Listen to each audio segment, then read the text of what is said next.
Bare naked. Bare naked. Bare naked. ABCs.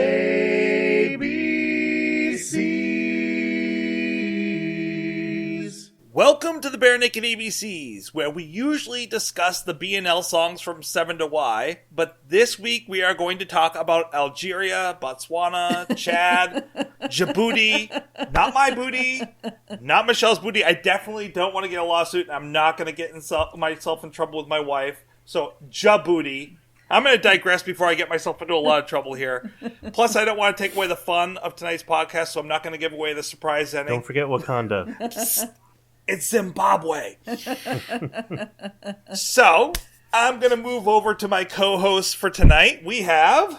Aaron. And Michelle. I always pause for you, Aaron, because you are the letter A, and I always feel like we should go in alphabetical order. So. Yeah, I just never want to be presumptuous. We should say next week you'll go first, just so we've established that. Okay. We do everything alphabetically. I want to be fair and equitable here. Okay. So next week if you start talking, I'll just stomp jump right all in over and be you. like, "Excuse me." We agreed that I would be going first. Okay. We can alternate each week. Yeah, you know. Okay. Now, in Maine, that little rodent says again that we're going to get a shorter winter, which never happens. So we are back to Christmas again. Oh my gosh. There is no escape. It's just not going to ever stop. No, the Christmas album just goes on Christmas and on. and July it'll be at this rate. This week we are discussing Do They Know It's Christmas Time? Let them know it's Christmas time. Which is the Bare Naked Ladies cover, of course, of the famous 1983 song, which was a way to raise money, which we'll get into down the road here in a few minutes. There is a live video version that I'll be posting. Do not be fooled. At the bottom it says Christmas Time, oh yeah. It is not Christmas Time, oh yeah. It is the actual video where they're playing this live at the Bryant Park, New York Christmas tree lighting. This song, when Bare Naked Ladies re-recorded it, all the royalties from this went to the Stephen Lewis Foundation, which is an amazing foundation. Go out there and search for it. Look for it. I'll post it up on tonight's website, on our liner notes for tonight. There's also a version that was performed at the Orpheum Theater in Boston that makes its way onto the internet every year. It's not there right now, but it features Guster and Dido joining them for this song.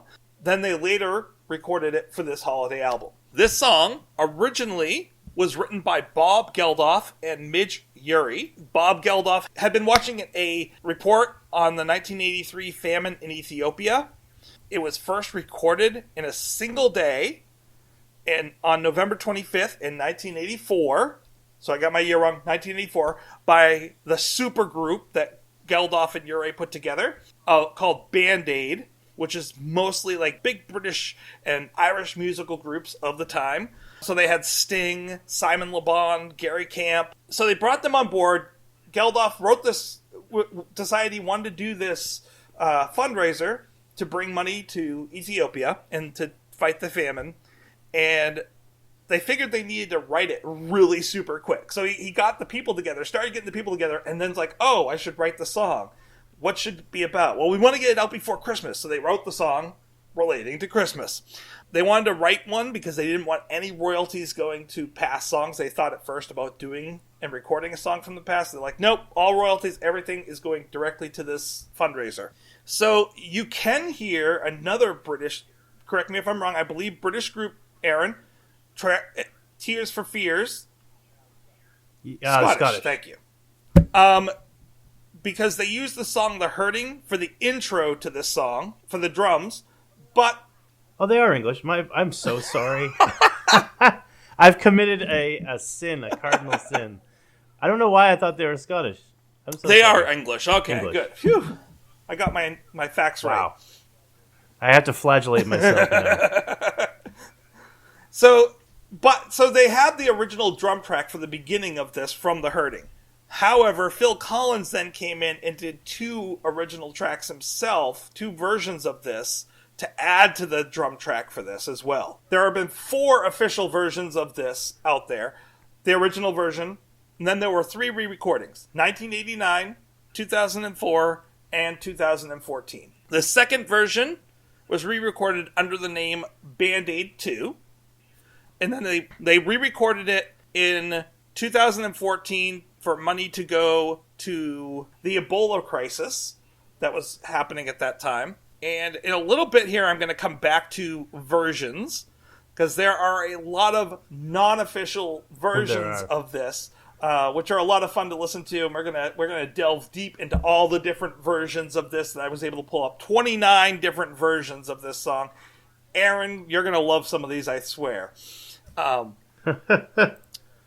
consider that a talent. So, before we get into the versions, why don't we talk about this version, the Bare Naked Ladies version, that they recorded for their Christmas album. Aaron, take it over with the music. Break down, break down, break down. Aaron's gonna talk about chord structure and time. All right, let's break it down. Do they know it's Christmas? This actually is fairly faithful to the original in a lot of ways. It's in the same key. It's in the key of C major. It's very simply arranged the same way. So, I mean, really, I feel like I'm not critiquing the Bare Naked Ladies almost as much as I am critiquing Geldof and Ure. And that's interesting because, I'm a big fan of Bob Geldof. I love The Wall.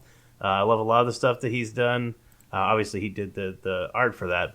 And Midge Ure is responsible for one of my favorite covers of David Bowie ever. He did an amazing cover of The Man Who Sold the World, which I can't believe I'm saying this, but I might even like it better than Nirvana's cover. Wow. So, yeah. Some real, and aside from the fact, obviously, they had a lot of really talented musicians involved in this. But as you say, they had to write it very quickly.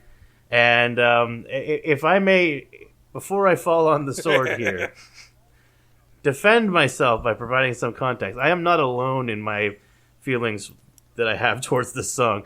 Geldof himself, as recently as 2010, in an interview, said, "I am responsible for 2 of the worst songs in history," referring to this song. And he said the other one is "We Are the World." Wow. Now, Midge Ure said in his autobiography, it was a song that had nothing to do with music. It was all about generating money. The song didn't matter. The song was secondary, almost irrelevant. So having said that, had I been one of these musicians of the day and had Bob Geldof and Midge Ure approached me and said, "Would you want to sing on this?" Of course I would have done it. It's a wonderful cause. People were starving, they still are. And I think anytime you can play a song and raise money for people to help them, that is a worthy cause. And I would never, ever, ever disparage that or want to take it away from that. Having said that, and it's funny. If we're by the setting, way, Geldof go ahead. said that when they originally put this out, their plan was only to raise like $50,000. Oh, they went like what? How much did they raise? It was like millions. I don't have the actual number in front of me. Yeah, it was quite a lot. So it was very successful in that sense. And again, having said that, if my job here is to evaluate the music, I'm going to try and isolate it from all of the good that it's done as a force in the world. And having acknowledged that, I'm very happy that it was written. I'm very happy that it was recorded. I'm very happy that it did very well in the charts and it raised a lot of money for starving people. That is wonderful. I would not want to erase the song from existence. But if someone were to lock me in an elevator and play this song over and over again, like this week, I would need someone. Yeah, I would need to have someone raise money for me for my sanity. So, not a fan overall of the song. Let me put it this way. So it's 120 beats per minute. I think there might have been electronic drums. It seemed like it was kind of, it was definitely was either a click track or electronic drums. I think it was electronic drums. True to the original, it is a very simple song. A lot of 1-4-5. In fact, aside from an A minor here and the occasional D minor 7 and E minor there, it's completely C, F, and G. Like the building blocks of this song is C, F, G, C, F, G, C, F, G, C, F, G, 1-4-5. So it's a classic 1-4-5 rock song. Now, I can't really complain about it being formulaic in as much as its origins, whereas a simple song written hastily to raise money to feed starving people, as I've said. But yeah, we're not exactly breaking new ground. No, it was written in like 2 days. Yeah. So, again, much better than a lot of people could do in 2 days, much better than a lot of people I'm sure could do if they had all the time they wanted. Given that.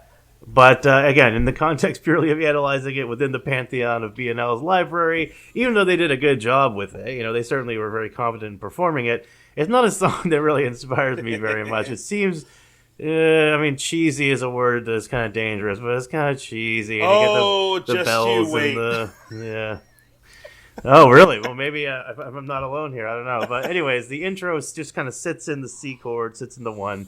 We go into the verse, which would be the A section. It's basically 1-4-5, 1-4-5, 1-4-5. We got verse 1, verse 2. Then the chorus.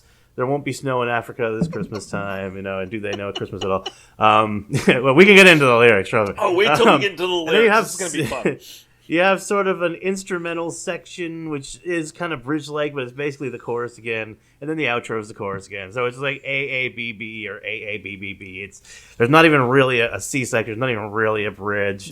So I'm sorry, guys. I guess my eggnog was spiked with haterade, but I'm not particularly a huge fan of this song. Love the ladies, love.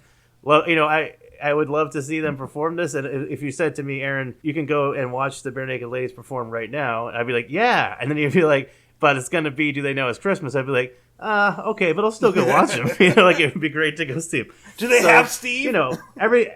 Everything. Well, there you go. Yeah. Everything within its proper context. But again, having said that, I'm just not particularly inspired by this song. I love the story of it. I love how it came about. I love what it did for the world. But I have to divorce all of that from the actual song itself. And looking at the song without any of that context to help kind of give it the glow of what it has accomplished, just judging it as a song, I'm not particularly fond of it. What did you think of the music, Michelle? Well, I am coming at this song from a completely different place than both of you. I am the person in the historical documentary that is telling you their story from experience and not from research. When I was 14, when you said this came out in 1983, I'm like, it was 1984. And then you're like, oh no, it was 1984. And I'm like, yeah, it was 1984. I was only 9. You got to give me a little bit of like... Well, That's not...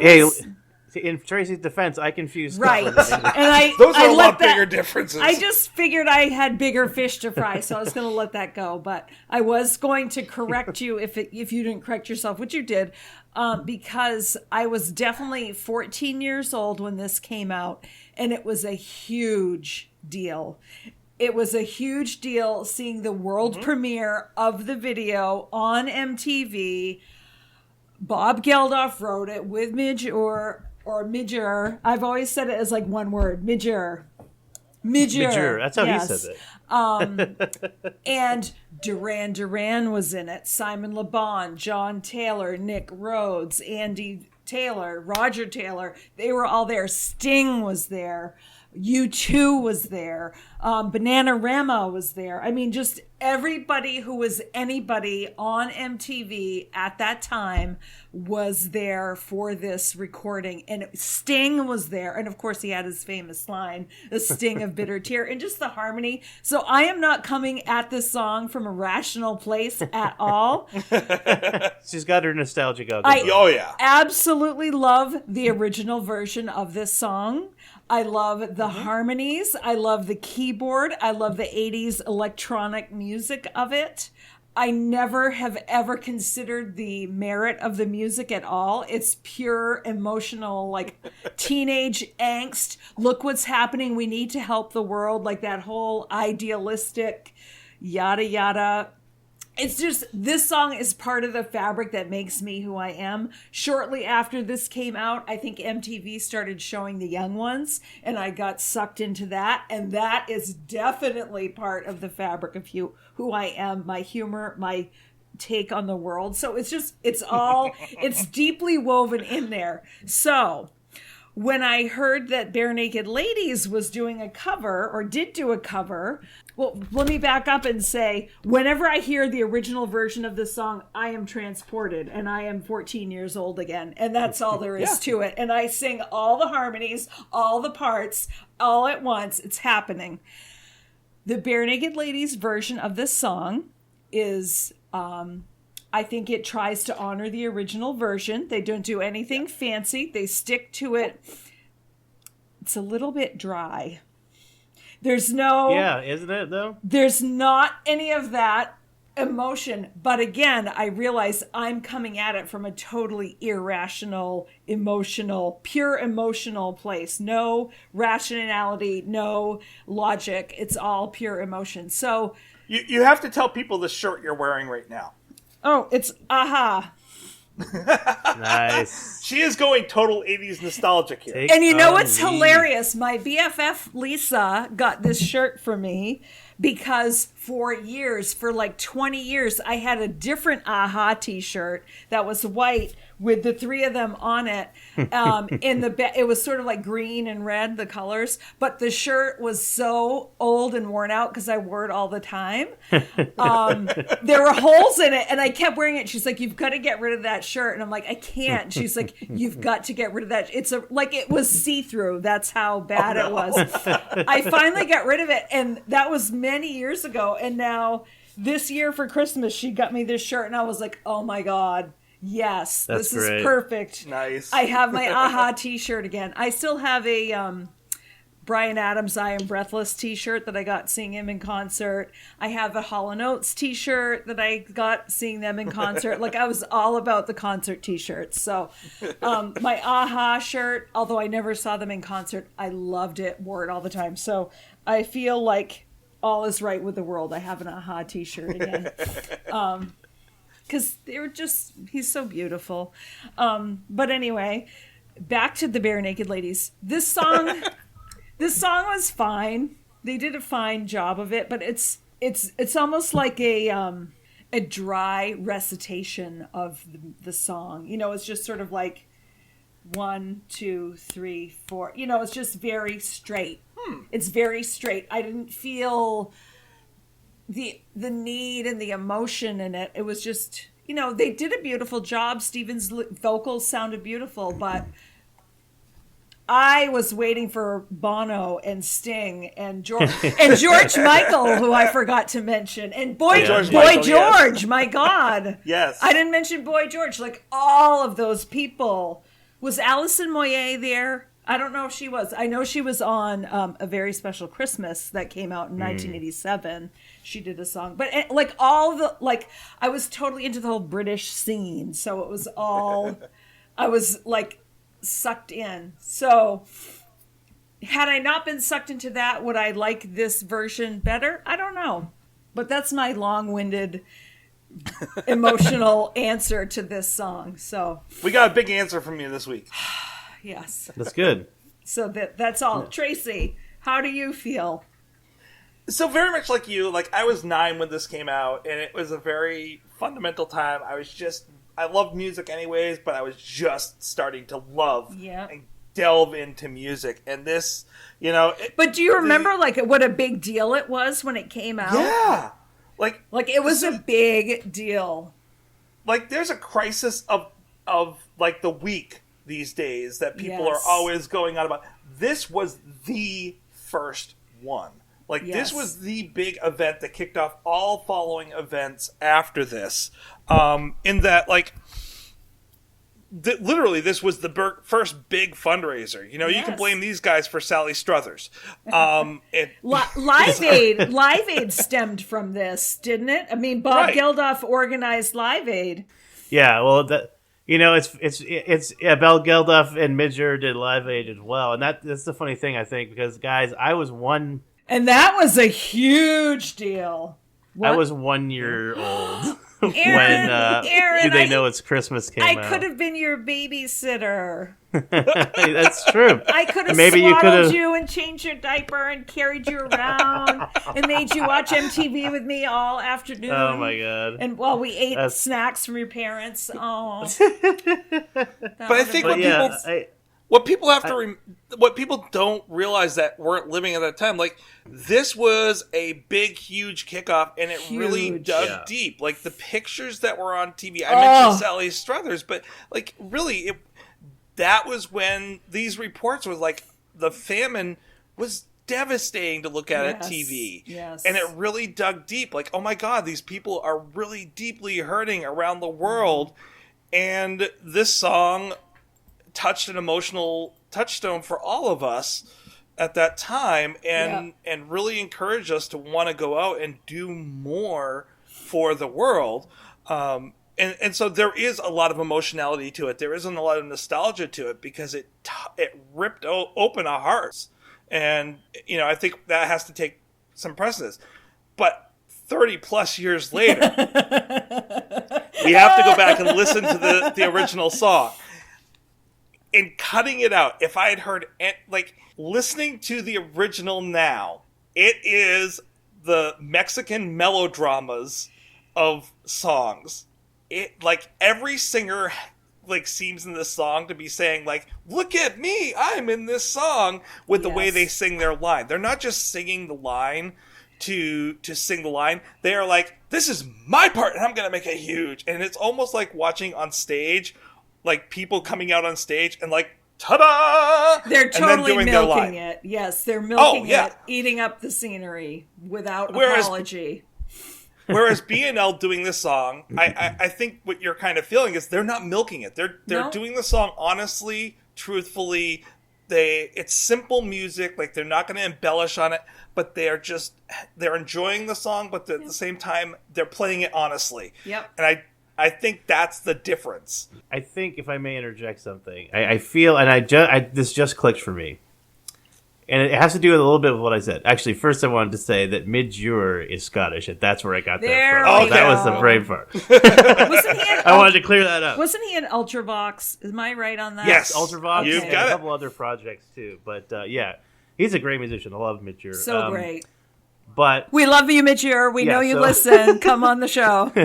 Please come on. We know you listen to the show. We'd love to talk to you about synthesizers and all kinds of cool stuff. Oh my God, yes, the synthesizers. That'd be awesome. I'll weep uncontrollably the whole time. I won't be able to talk. I'll just be crying. So I think the problem here is that I like both of you. And it's funny, to both hear you describe this in slightly different verbiage kind of made me realize how I might have enjoyed this more. And I think we all know B&L's propensity for being large hams and being really playing it up and being ridiculous and silly. And I would have loved to have heard Stephen really be ridiculous. Give it his best, Boy George. Oh my gosh, that would have been awesome. And the thing is, I just realized that as fun as that would have been, I think maybe they were worried about being too flippant with it, given the source material, given the whole point of the song. I can understand how they would be worried about coming off as being crass or uncaring or making light of a situation where people were dying. And, maybe this was a matter of them kind of saying, ooh, let's ease back and just kind of play it straight.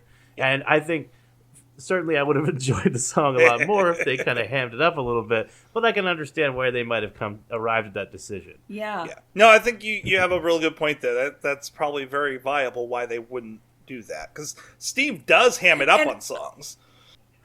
Yes. Oh yeah. Oh, and we love that. Tracy, I thought you brought up a good point earlier when you said, nowadays there's 5 different crises every single day that's thrown in our face from every direction. Yeah. But this was before the time of social media. There was no. Yeah, this is when there was still a mass media where everyone watched the same few channels and stuff like that. It was the end of that era right there. The CBS Evening News, and that was it. Cable was starting to come into the picture.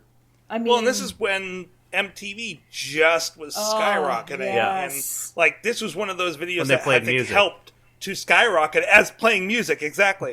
This might even be before Kurt Loder. They came on. Oh, I'm pretty sure it was. He came on a little bit after. Tabitha Soren came on a little bit after. Because they were there for Rock the Vote. That was awesome. Yes.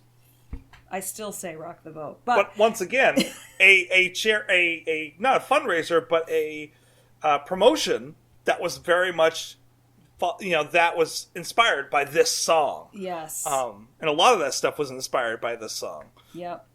And so it's really amazing that this was done. So saying that, I think now we should probably delve into the lyrics of this song, which is a dangerous thing. Once again, we know that Bare Naked Ladies chose to do the song, chose to do the music religiously and faithfully to what it was originally done, so they made a choice in doing this. we should talk a little bit about the lyrics and the fact that they chose this song instead of like "We Are the World" or other ones that later on also tried to raise money.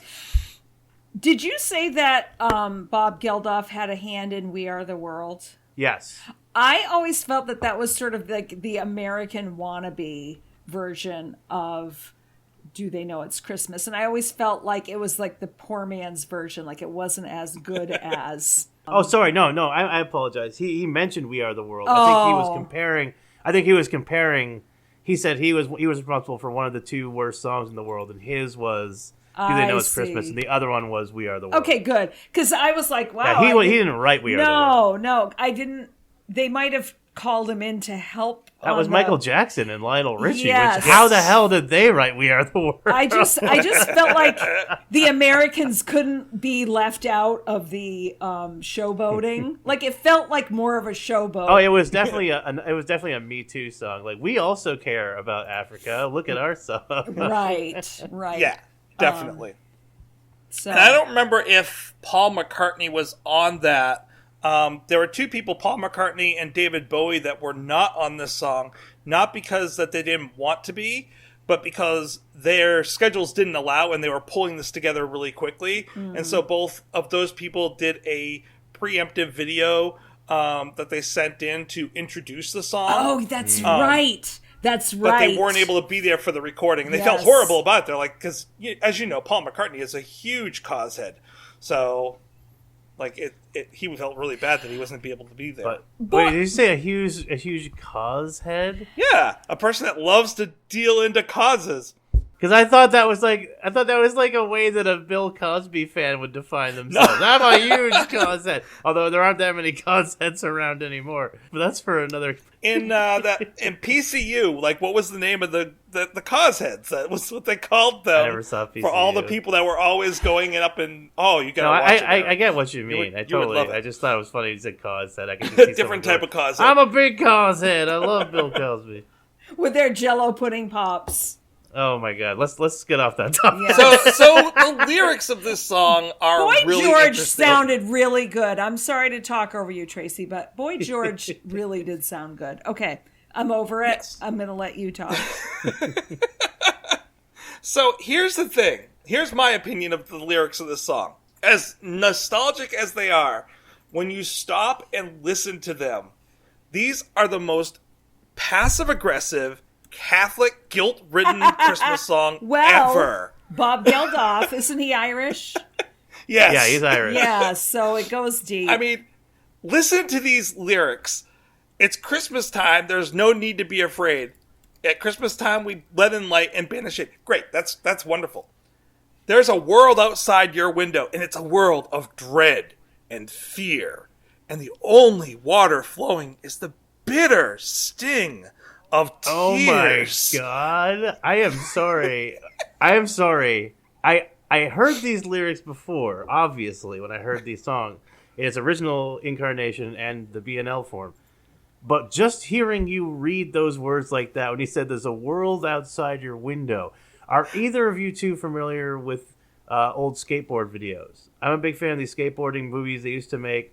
There was one called Blind Video Days, and it had Jason Lee. Okay. Jason Lee, who's known as an actor now, but was Yeah. originally a professional skateboarder for a short time. Until Kevin Smith found him and took him Yeah, out. and he made the transition, and thankfully, because I think he was a great skater, actually. He was really good. I liked his style. He was understated, but really cool. But Bum. I think he's a much better actor. He's a great actor. So, at the end of Jason Lee's segment, he goes up to the camera, and he's so young. It's so weird to see this. If you go and Google Jason Lee Video Days War Outside Your Window, he starts going, "There's a war outside of your window. It's destroying our world. So take the hand of a boy and a girl and walk down the street and sing a happy song. Peace on earth, environments." What was it? Something and pray to God. But anyways, I was like, that's obviously what he was mocking. I didn't realize This is totally what he's that is mocking. 100%. That's hilarious. I was always like, where did that come from? That weird, like, little song ditty he did. Okay, but it only gets worse there. And the Christmas bells that ring there are the clanging chimes of doom. thank God tonight it's them instead of you. Like, that is passive aggressiveness to its nth degree right there. Like, by definition. Like, And Bono you know what? sung You're that in your with nice little everything he house had. right now. You're in your nice little house right now. Thank God you're there and you're not starving to death. And It's like your parents guilt tripping you. There's starving kids in Africa. oh, horribly. That's where this came from. And then, of course, the final one, the worst part. They're talking about a continent that has more Muslim followers, even then, than Christians. And they're saying, you know, their big thing on their mind right now is, can I please have some more water? And they're saying, do they know it's Christmas time? No, they don't! And nor should they. Nor should they. So this is the basically, most this song- passive-aggressive It's a rather song colonial, I was going to say, colonial point of view. so this is a white savior song White that guilt. is highly racist, and nobody thought anything about it. They Well, just, okay, so not to be that guy, Don't be that guy. Oh, be that guy. but in the context of 1983 or oh 84, gosh, we didn't even think of it. we had days. no idea. Yeah, so Oh, I no.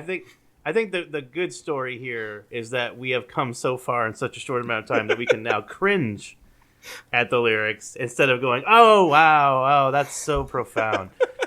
So I think that's a good story. It's a story of us Yes. as a culture moving forward and the zeitgeist progressing. I just think it's absolutely Oh, it is. hilarious to go back and listen It's to 100% painful. It's the baby out, it's cold outside of these types Oh of no, songs. no. Let's not have that It conversation. makes the That's a assumption. hill I will die on. It's true. I never thought of it. It really makes the assumption that the whole world should be Christianized, Yeah. and it's not. It's not at all. Well, okay, one more thing, not to be that pedantic No. guy again. Don't be that guy. Bob Geldof is an atheist, so probably he's more talking about the general spirit of the season. Yes. But he is definitely steeped in that culture, and definitely it's still a cultural blind His spot, I Irish think. Catholic roots are showing. Yeah. Bob Geldof, if you're listening, Come on the show. You know we love you. we would like love to to talk talk to you about about this a little bit playing more. Pink in the Wall. That would be great. Yeah, when you shaved off your eyebrows. Your eyebrows? That was really disturbing. I want to talk about that and the lyrics to this song. And to pick on you, Bob, like, yes, I'm picking on the lyrics, but once again, it was a time period. It was a positive point of view. You were writing a song really quickly, and it's of the time, and it is a very positive message. I'm just picking on you at this point. So from a purely utilitarian or consequentialist point of view, this song did a lot of good. Of course, I'm very happy, like I said, that it exists. And we can mock it lovingly and Yes. still appreciate all that it is. And even in Michelle's case, have a genuine appreciation for the time and the place and it was, and the performance that was given, and all the I mean, this was also not the first, but certainly one of the first really public supergroups. Super. And I mean, like, Super. so many people. Like, forget about Crosby, Stills, Nash, and Young, right? You know, that's four guys. This is like, what, 20 people or whatever getting together. And all the huge names, and certainly in the United Kingdom area. So, you know, I certainly appreciate it as a cultural artifact, if nothing else, and as a force for good as far as how it has influenced the world and how we may have influenced people's lives directly. But again, gotta always come back to the question of the music, and it's just a little. You know what it is? This is like when you if you try and cut out sugar, and you're just eating like fruit and stuff like that and natural sugar, and then you have like soda after not drinking soda for like a year, and you're like, oh my god, oh, it's just too sweet, it's just too, and it hurts overpowered. right back here. Yeah. Okay. This song sounds like high fructose corn syrup. Yes. Okay, so I'm going It's to. corny. Oh. But bumps. That's my I hot take. am going to now try, because I actually really like this song. As much as I picked on this song, there's a huge nostalgic flavor to it for me, and I really like BNL's version of this. So I am going to try to sway you to, you can try. to liking this song by playing some really bad versions of this song. So that your ears go, this isn't as bad as I thought it was. Well, there's always room to get worse. All right, so of course we have Air Supply's version. I'm actually curious about that. I like Air Supply. I'd say a prayer. Pray for the other ones. At Christmas time, it's hard, but when you're having fun. They get the emotion of it. Yeah, actually, I prefer some aspects of that. They feel it. Yes. Now that actually is a really cool version. That is Air Supply being Air Supply, and that's probably out of all of the cover versions next to Me for BNL is the best of them. We're gonna go in a very different direction now, though. Okay. They sung it like they meant it, and I liked it. We're gonna work our way down the list Okay. as far as I'm concerned here at this point. What's next? So next up we have Badly Drawn Boy. If you like don't know Badly Badly Drawn Drawn Boy, they did some great music. It's one person. He did some really great music. And I'm trying to remember the name of the film that had Nicholas. Yeah, it was Holt. had Hugh Grant was it about a boy? Yes. Yeah. About a boy, yes. And beautiful music for that movie. So here it is, him doing a very, very different version of this. It's Christmas time. There's no need to be afraid. At Christmas time, we let in light and we banish shade. So it's much more somber. I feel like I'm in a coffee shop. I actually really like that. Yeah. I will say it's pushing even my limits. It's like I like depressing music, but that was really close to becoming like a funereal dirge. It just stopped shy of that line, and I really liked it, but it was real close. He got the emotion right. Again, this song is all about the emotion, Yes. and he had that. It is depressing, but at the same time, it's very, very soulful. It is very much morose in that you're singing about a very sad topic. So I actually really like that version. All right, so now we're going to do something very different. We have Bouncing Souls and Weston, which do an African drums with a heavy metal punk type feel. That's how I kind of put this.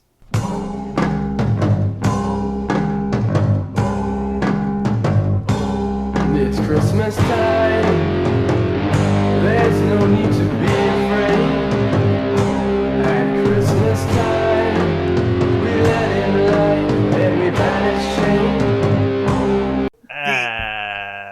Mix is not working. I don't know. Like maybe it could have just been the hearing it through your speakers on my end, but like it just was kind of Nope. I will be posting all the links, so go out there and listen. But it seemed a little underwhelming. I'll have to go back and adjudicate with proper headphones, but that seemed. I will a let you whack. know that it's not the headphones. it's definitely the recording. Okay. All right. So after that, next up we have Echoing Green, which is kind of like a. Have you ever wondered what it would sound like if new agey music was in the background and a not quite Donny Osmond was playing, and you're waiting for a nice massage, but then you want to turn it into techno and a dance on a massage table? Well, that's what you're gonna get here. I'm into it.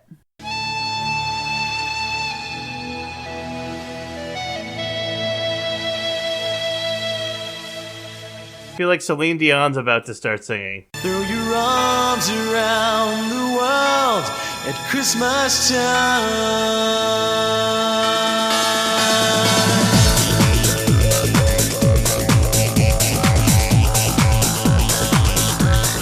No. I feel like this sounds almost like what Saturday Night Live or another sketch comedy group would put together as a parody of that kind of song. Yes, it is. Although I did like the bells in that song, the chimes. Yes. I thought that was a nice touch. So the next part, I'm going to turn the screen around for this next part because this next one is a video. This is The Toppers.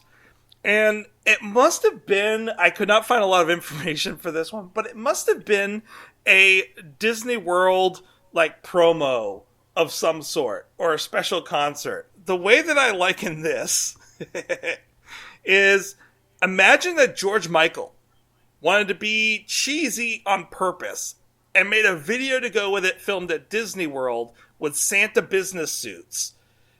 It's well sung, but oh my.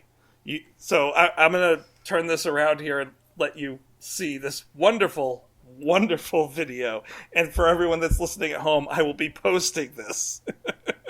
And the Christmas bells that are ringing are clanging chimes of doom. Well, tonight, thank God instead of you. I wish you guys could see Michelle's face. He's almost like Liberace. Yeah, he looks like a young Liberace. You're A young nailed it. Liberace. This is the David Hasselhoff version of this song. David Hasselhoff. Okay, the song is singable. It you is. have to sing to Okay, it. but it gets worse. That's not where we end. Oh no. So let me see which one this one. Oh, okay. This one is Erica Sherling. Through your arms around the world at Christmas time. But say a prayer. Now, what you can't see right now is that Michelle was in complete shock when it started, and now she is swaying with the music. It's won her over. I want to be on the luau deck on the Love Boat. That was not great. It was shocking, but it made me Yes. feel like I was on the Love Boat. Like I was on my way to the luau deck with Gopher or something. To have It makes me think of like a Calypso lounge. or the dentist's office. Oh, the dentist office. Just before the drill hits. Yeah. Maybe I that's need more why I have this Novocaine. reaction. That's right. Now, I think, Aaron, you're going to appreciate this next one. I guarantee you're going to appreciate this. It's Christmas time, there's no need to be afraid. At Christmas time, we let in light and we banish shade. And in our world of plenty, we can spread a smile of joy. Throw your arms around the world at Christmas time. Richard Cheese. Yes, it is. Oh my god, that's great. You were saying earlier that it's cheesy. Okay, Yes, it is. now this I can get behind. See, this embraces the cheesiness of the song and just runs with it. Yes. Instead of trying to be all like, no, it's not cheesy, you just run the opposite direction and embrace it, and it becomes a fun song. But he can do that. He can Well, get that's away Richard with that Cheese, because yeah. of what he does. It's kind of his shtick. Okay, so that is my we favorite have- version of this song. So, okay. I vote for Air Supply. Okay. Well, I can see that. Okay, so next up we have Winter Wonderland. This is elves hopped up on cocaine, put to techno. That's the only way to describe this.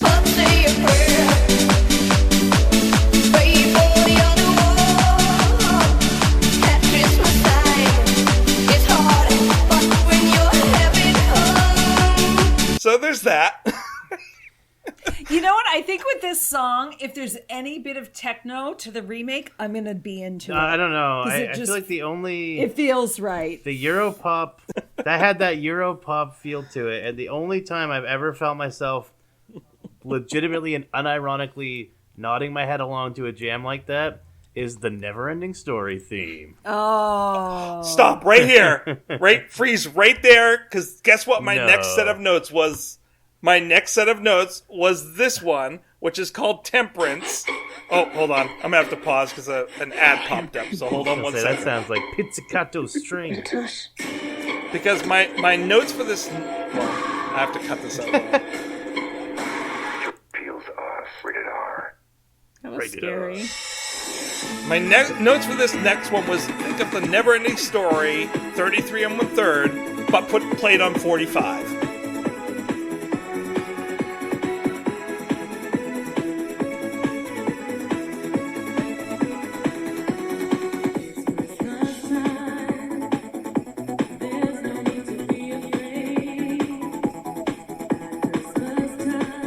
Michelle is totally digging this. I'm in. I'm totally down.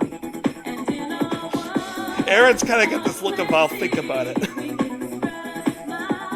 I feel like I need to be in a dark club with strobe lights, and then I'd be okay with this. Yes. Yes.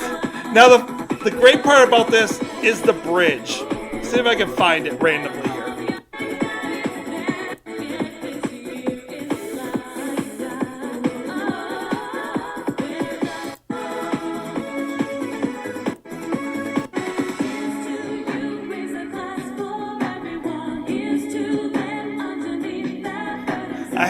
For some reason, they decided to switch over to Destiny's Child.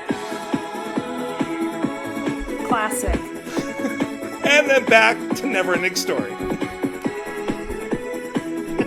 I just see Falcor flying everywhere at this point. And then, Aaron, I know that you thoroughly love some heavier music. Yep. Oh, by the way, while I'm looking for this next one that I have up, you guys, I hope, all know who Slade is. Yes. Well, Slade also did a version of this song. And it sounds very much like Slade playing this song. Like, it is Run, Run Away. Spread our arms around the world at Christmas time. Let's say a prayer to pray for the other one. All right. I can get behind that. I dig it. Oh, yeah. Here we go. That's some 80s power right there.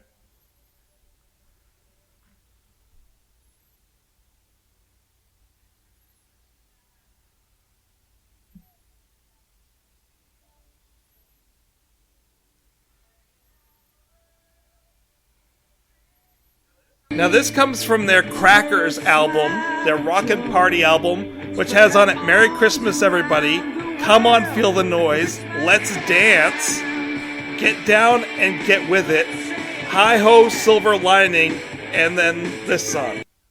That's an interesting mix. Anything that has an 80s sound to it, I'm going to be somewhat okay with. Like, there's going to be a level of acceptance.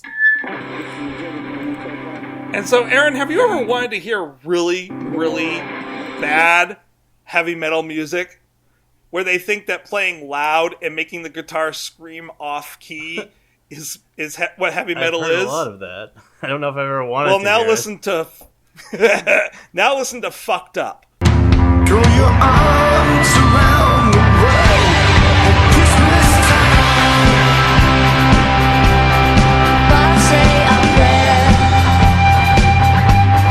Pray for the other ones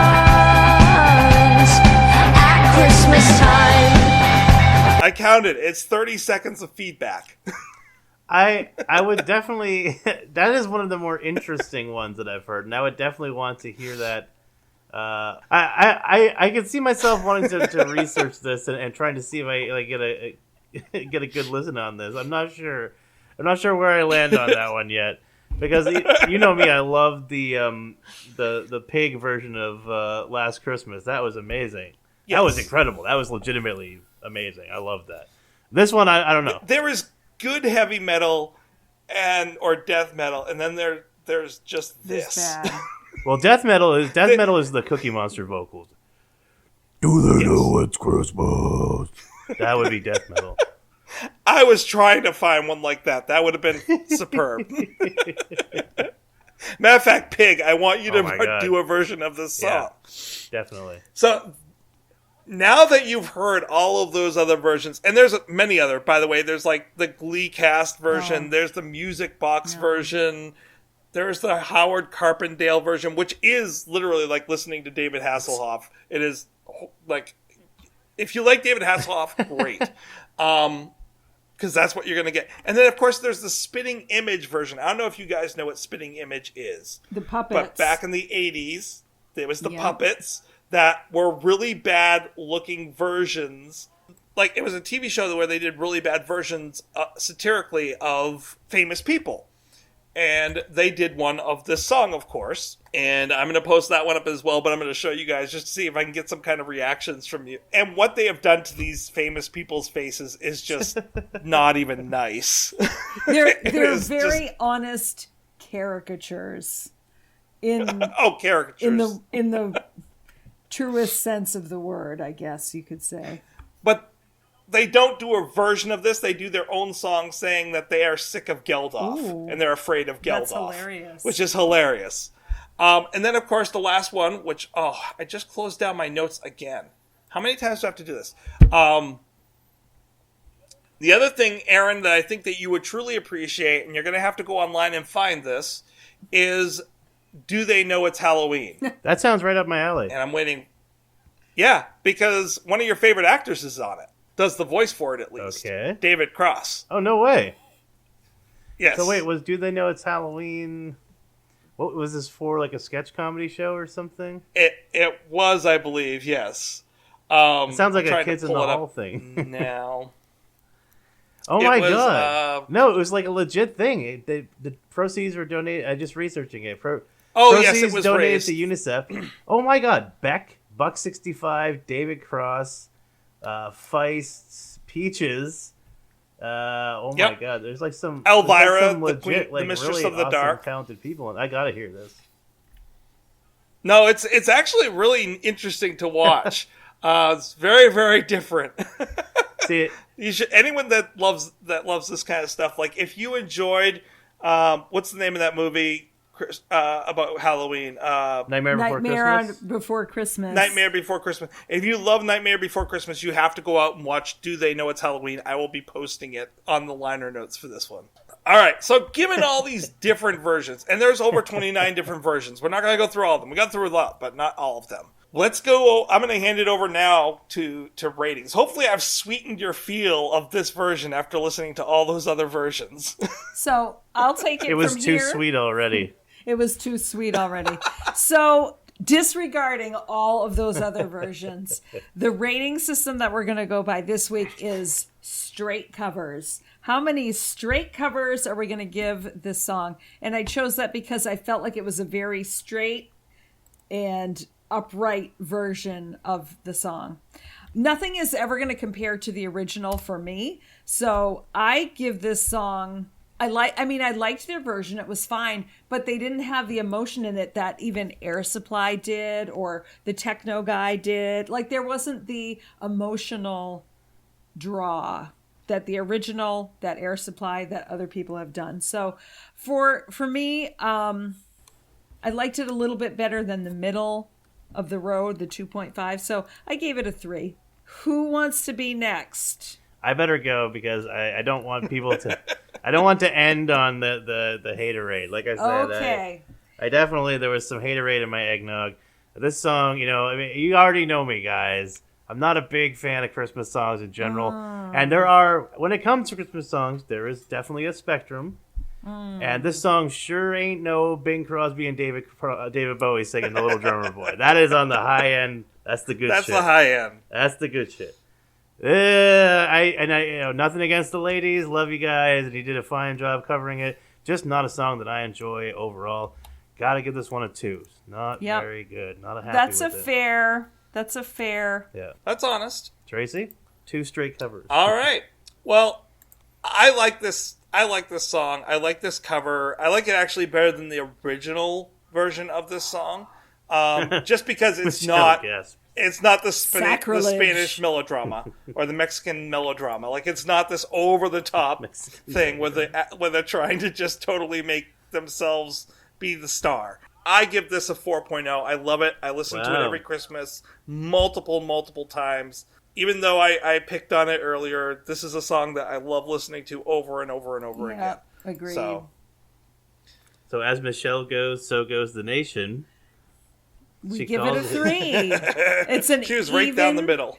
It's an even 3. Had it been the original, it would have been a much higher score. I mean, they did fine, but I think 3 is a fair job, and that puts it right. That's hilarious. This puts it right above Another Postcard. I still disagree with that. Yeah, I like that song much better. I wish this Another Postcard is right above this song. Oh, okay. There we go. Then I'm okay with this. Another Postcard is a 3.05. I feel like Another Postcard did not get as much love as it should have got. I think you and Bobby were way too harsh on that song. I was generous giving it what I gave it. Did you give it a 1? I did. You could have given it a 0, I guess. So, okay. Can you give so a negative? This is between another postcard and it's right above Old Lang Syne. So That seems that's about right. kind of Seems about right. that's You know, I that's like all this right. better, slightly better than Old Lang Syne, I think. So it works. It works. It works. I'm okay with it. Tracy, I hand it over to you, my sir. Okay. My liege. So, sticking to the theme of causes this week, I'm about to bring us down. For all you cause heads out there. As if this song wasn't already a sad enough song as it was, talking about famine. Kevin's appearance this week is he showed on a special album done by Gord Downie, which is not sad because it was Gord Downie, but because of the topic. I wish that we as Americans would start doing what Gord Downie did for Canadians when it came to this topic. So Gord Downie, back in, I don't remember the year, I should have it written down here, but 2016, did an album and an animated film project and a comic, well, not a comic book, but a graphic novel of, well, he didn't draw the graphic novel, but he wrote it. Oh, Secret Path. And the album, it's called The Secret Path, which follows the path, the direction of Cheney Wenjack, I think is probably his proper pronunciation, a 12-year-old boy who died running away from the Indian residential school back in 1966 because the Indians at that time were done with it, much like we did here in the Americas in the 1800s and earlier, gathering them all, putting them on reservations, sending them to foster homes, that hundreds of miles, thousands of miles away from their family. This boy, along with other people at the time, also were doing the same thing. But this boy died walking along the tracks, trying to go back to his home after he ran away from this orphanage that was run by priests. It's a very sad album and film and graphic novel. I encourage everyone to go out and watch it. This is a very somber but very important topic. As a person that grew up in a town with an Indian reservation, I didn't give it enough focus when I was in high school and lived there.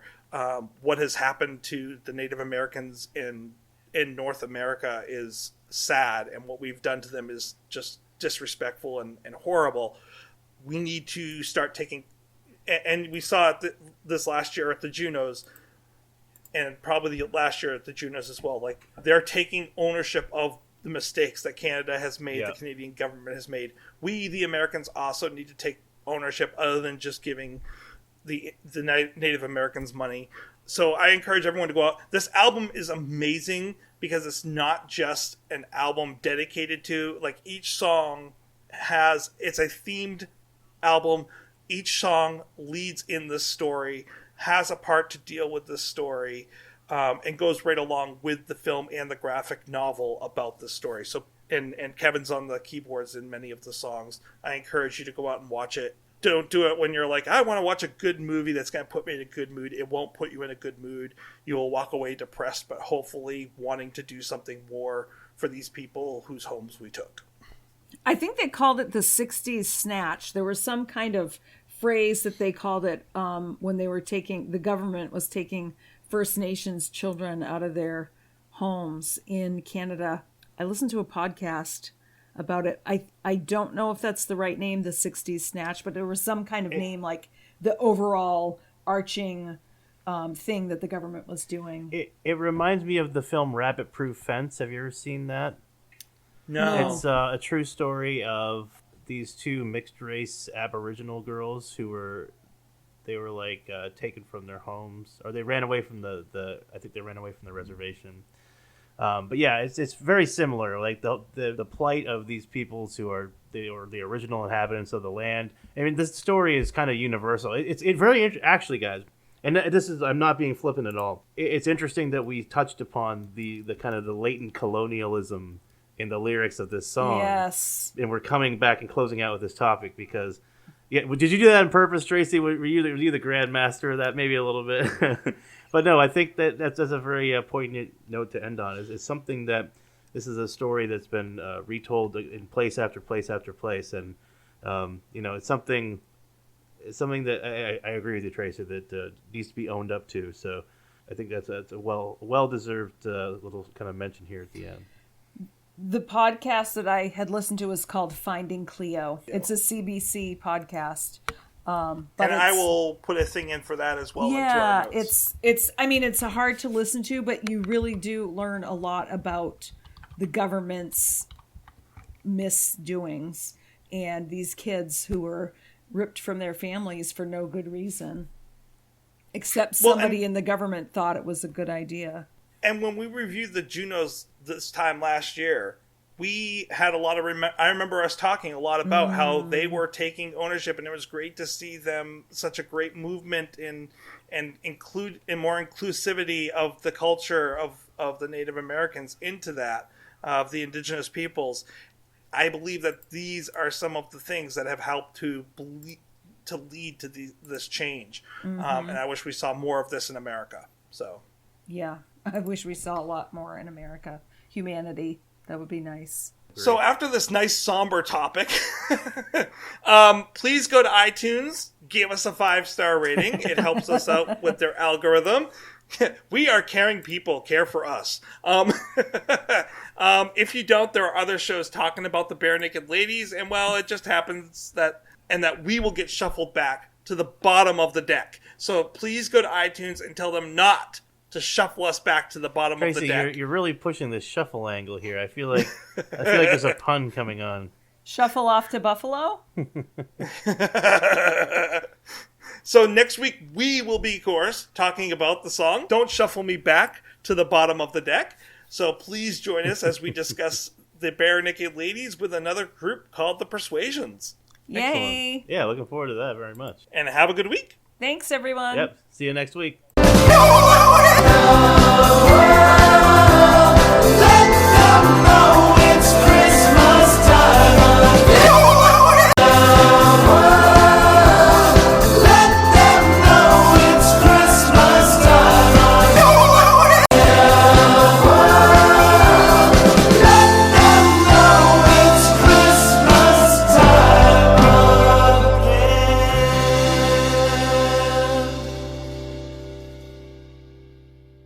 Hey, this is Eric Hutchinson. I've joined the Pantheon podcast family, and I hope you'll come check out my new podcast, Songversations with Eric Hutchinson. Each week, we find out what music matters most to the people who define our cultures. I interview famous guests like actors, musicians, comedians, politicians, and everyone in between. We listen to music together, and we talk about the soundtrack of our lives. It's funny, insightful, revealing, and it's a great way to discover new music. So come check me out, Songversations with Eric Hutchinson, wherever you get your podcasts.